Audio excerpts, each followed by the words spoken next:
फिर उसका माइंडसेट तो बन गया ना कि हाँ मुझे इसी लेवल पे मार्क्स मिलना है और उसके अकॉर्डिंग उसकी एक्टिविटी होंगे, उसके अकॉर्डिंग उसका मिस्टेक एनालिसिस। उन लोगों का क्या जो लोग इस साल रह गए, और अकॉर्डिंग टू मी पेपर हर साल कहीं ना कहीं लीक होता है। Hi everyone, myself Pujita Sharma and I am an MBBS student at Lakhimpur medical college.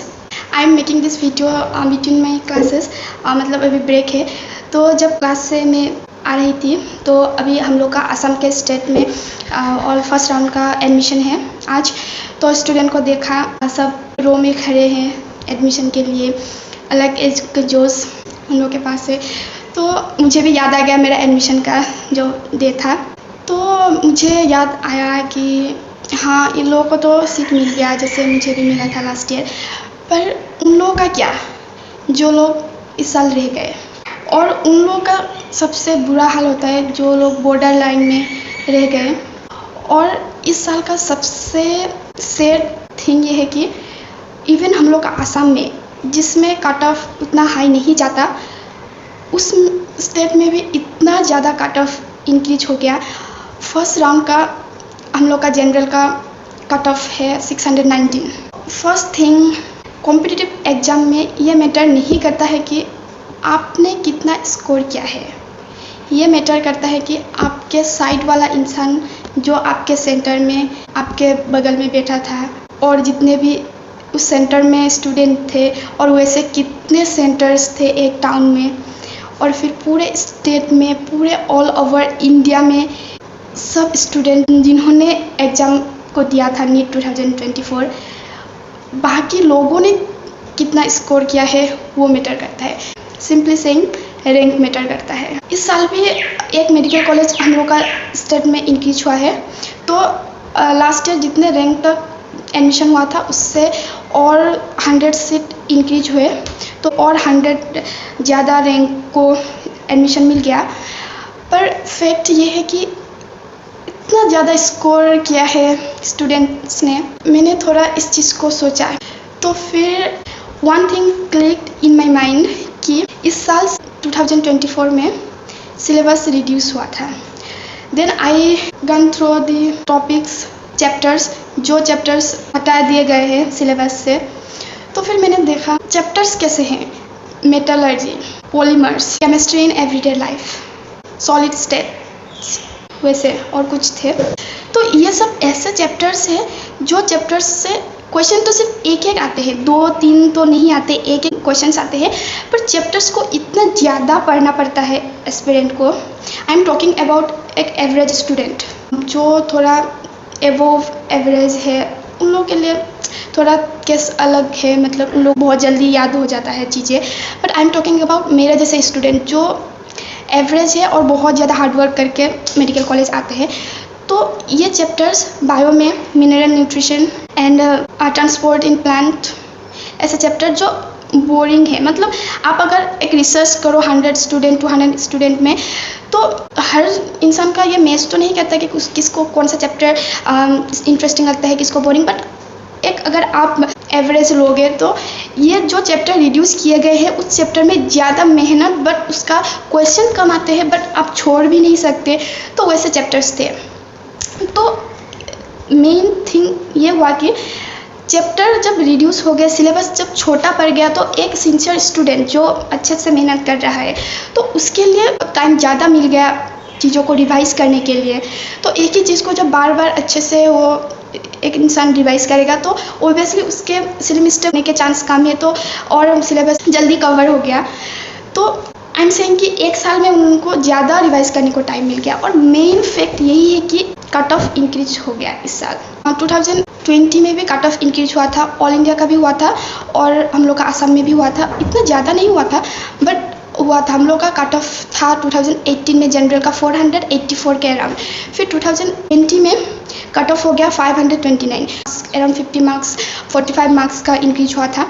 तो तब मेन फैक्ट ये था कि 2018 तक पेपर टफ आते थे। फिर 2019 से जब NTA पेपर बनाना शुरू किया तो पूरा NCERT बेस्ड क्वेश्चंस थे, पर एस्पिरेंट्स को अच्छे से पता नहीं था। पता होने से भी, नोटिस में मिलने से भी उन लोगों को थोड़ा बिलीव नहीं हो रहा था कि मतलब इतने साल से ये सिलेबस हम लोग पढ़ रहे हैं, मतलब टफ क्वेश्चंस आ रहे थे, तो अभी फट से इजी क्वेश्चन सिर्फ NCERT बेस्ड आ जाएगा। तो ये चीज़ मतलब एक एक्सेप्ट नहीं कर पाते, तो स्टूडेंट एनसीईआरटी से बाहर के बहुत सारे क्वेश्चंस मतलब टॉपिक्स कवर किए थे, तो उस चक्कर में एनसीईआरटी का अच्छे से नहीं हुआ था उन लोग का, तो कट ऑफ उतना इंक्रीज नहीं हुआ ईजी पेपर आने से भी। पर 2020 में एस्पिरेंट को पता चल गया कि हाँ हम लोग को बस एनसीईआरटी ही पढ़ना है, और फिर कोविड के कारण पोस्टपोन हो गया एग्ज़ाम 2 बार, तो ज़्यादा टाइम मिल गया, तो ऑटोमेटिक कट ऑफ इंक्रीज हो गया।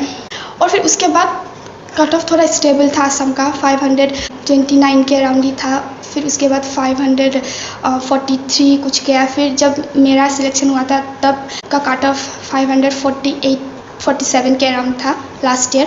फिर इस साल पता नहीं second round and third round तक स्टे वैकेंसी तक कितना नीचे जाएगा, पर उतना तो जाने वाला नहीं है, तो अल्टीमेटली 600 प्लस तो ओबियसली रहेगा कट ऑफ।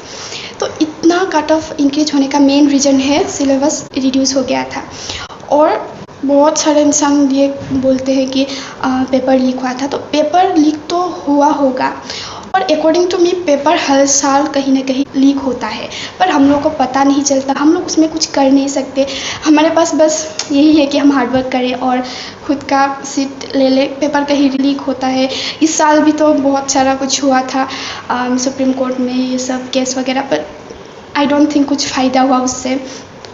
तो पेपर लीक का इशू तो अलग है, वो उसके लिए गवर्नमेंट जाने उसकी बात मतलब क्या है, वो तो I don't want to say anything about it. But for me 2025 experience I want to say कि be careful while setting your target.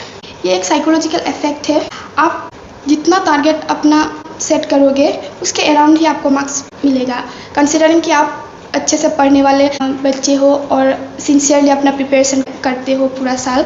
एक एस्पिरेंट जिसको 550 मिलता है और एक 600 और एक जिसको 650 मिलता है, उसमें यह डिफरेंस नहीं है कि उसने अच्छे से अपना टाइम यूटिलाइज नहीं किया था या फिर सिलेबस उतना कवर नहीं किया था। इसमें इतना डिफरेंस नहीं होता है क्योंकि सिलेबस हर कोई कवर करता है, पर मेन डिफरेंस ये माइंडसेट में होता है कि एक टारगेट सेट करता है कि हाँ मुझे 550 में सीट मिल जाएगा, और एक सेट करता है 600 और एक करता है 650, और उसके अकॉर्डिंग वो अपने आप को इम्प्रूव करने का ट्राई करता है। जैसे मॉक टेस्ट देता है, और फिर जब उसको मार्क्स अपने टारगेट के आसपास नहीं मिलता, उससे कम मिलता है, तो उसके अकॉर्डिंग वो खुद को इम्प्रूव करता है, स्मार्ट वर्क करता है, मिस्टेक्स एनालिसिस अच्छे से करता है, और जब अपना टारगेट अचीव कर लेता है जैसे 650 हो या 600 के अराउंड, तो कहीं ना कहीं दिमाग को ये लग जाता है कि हाँ मेरा अभी अगर मैं इसी लेवल पे अपना रिवीजन करूँगा, इसी लेवल पे अगर मार्क्स मुझे मिल जाएगा तो मेरा सिलेक्शन हो जाएगा। तो फिर उसका माइंडसेट तो बन गया ना कि हाँ मुझे इसी लेवल पे मार्क्स मिलना है, और उसके अकॉर्डिंग उसके एक्टिविटी होंगे, उसके अकॉर्डिंग उसका मिस्टेक एनालिसिस होगा। जब एग्ज़ाम में अगर 650 उसको आ गए और उसका टारगेट 650 था या 640 ऐसे अराउंड था, तो ऑटोमेटिक वो जितने अच्छे से मिस्टेक्स को एनालिसिस करेगा। और एक सीन जब उसको 600 मिल रहा है पर उसका टारगेट था 650, और तब उस सिचुएशन में उसका मिस्टेक एनालिसिस करना और उस मिस्टेक्स को रिवीजन करने का जो सीरियसनेस होगा या फिर जो सिंसियरिटी होगा दिमाग से, वो अलग अलग होगा। आई थिंक आप लोग ये चीज़ खुद एक्सपीरियंस करोगे या फिर करते हो जो लोग ड्रॉपर है, ये साइकोलॉजिकल फैक्ट है। तो just I want to tell you कि be careful while setting your targets. अगर इस साल के नीट एस्पिरेंट्स जिनको 600 मार्क्स मिले हैं या इसके अराउंड मिले हैं, अगर और जो रह गए मतलब सिलेक्शन नहीं हुआ, I am talking about Assam का। ऑल इंडिया का तो 660 गया है कट ऑफ, तो आई एम सेइंग कि आसाम का तो सबका सेम ही है, मतलब अपने स्टेट के अकॉर्डिंग कट ऑफ होगा। तो अगर वो 600 जिसको मिला है उसने अगर गलती से भी खुद को थोड़ा ट्रस्ट करके 620 भी और 630 भी अपना टारगेट सेट करके अगर मॉक टेस्ट दिया होता और उसके अकॉर्डिंग प्रैक्टिस किया होता, तो कहीं ना कहीं वो आज एडमिशन ले रहा होता आज के दिन। कॉम्पिटिटिव एग्ज़ाम में मेन चीज़ है ये दिमाग का खेल। दिमाग क्या सोचता है और क्या पाना चाहता है, और उसके अकॉर्डिंग आपके पूरे एक्टिविटी होंगे। और आई am talking about serious experience, not about कि हाँ कोचिंग ले लिए फिर मस्ती मजाक चल रहा है। No, I am talking about कि जो अच्छे से मेहनत कर रहे हैं, क्योंकि आज हो सकता है बहुत सारे स्टूडेंट को सीट नहीं मिला, पर मुझे पता है आई कंसिडर उन लोगों के लिए भी मतलब I am feeling very bad कि हाँ काश हो जाता, क्योंकि मैंने सफ़र किया है 3 साल मैंने सफ़र किया है कि नहीं मिलने का जो दुख क्या होता है। तो फॉर 2025 स्टूडेंट्स मैं यही कहूँगी कि अपना टारगेट थोड़ा एनालिसिस करके सेट कीजिए। ऐसे नहीं कि लास्ट ईयर का कट ऑफ इतना गया है तो फिर मैं इतना इंक्रीज़ करूँगा तो हो जाएगा। हाँ, इस साल थोड़ा ये आप प्रेडिक्ट कर सकते हो, क्योंकि इस साल सिलेबस सेम ही रहेगा लास्ट ईयर से, तो आप थोड़ा प्रेडिक्ट कर सकते हो। पर लास्ट ईयर यही मिस्टेक हो गया, जिनको 600 मिल के भी सीट नहीं मिला। और एक चीज़, इस साल 600 मार्क्स मिल के भी बहुत सारे स्टूडेंट रह गए हैं, तो वो लोग तो जम के पढ़ाई करने वाले हैं जो हाँ सच में चाहते हैं कि MBBS मिले। तो जो लोग अभी 550 में है या फिर फ्रेशर है, तो उन लोगों को ये चीज़ दिमाग में रखना पड़ेगा कि जो लोग 600 पा के भी रह गए तो वो लोग तो बहुत अच्छा स्कोर करने वाले हैं।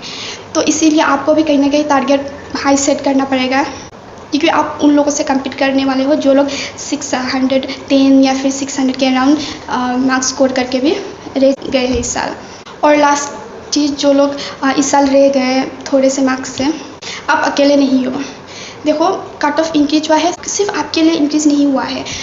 601 मिलने वाला, 602 मिलने वाला, आसाम में तो 614 मिलने वाला इंसान तक अभी तक उसको कट ऑफ नहीं मिला है फर्स्ट राउंड में, तो पता नहीं सेकंड थर्ड राउंड तक क्या होगा। तो आप अकेले नहीं हो। बस ये चीज़, एक चीज़ अगर आपको थोड़ा राहत दे सकता है कि आप अकेले नहीं हो इस टाइम पे सफ़र करने वाले।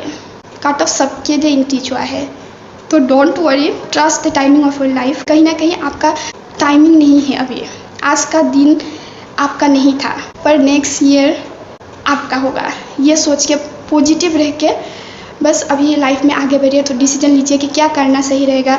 आप कुछ अलग कोर्स भी ले सकते हो, ये नहीं कि MBBS ही एक कोर्स है वर्ल्ड में जो बहुत मतलब आपका करियर सेटल करेगा। No, it's not true. या फिर आप सच में करना ही चाहते हो MBBS, तो आप फुल ड्रॉप लोगे या पार्शियल ड्रॉप लोगे। मैंने एक वीडियो बनाया है पार्शियल ड्रॉप के रिगार्डिंग कि हाँ क्या सिनेरियो है उसका, मतलब, तो you can check it out. I hope you like the video. All the best.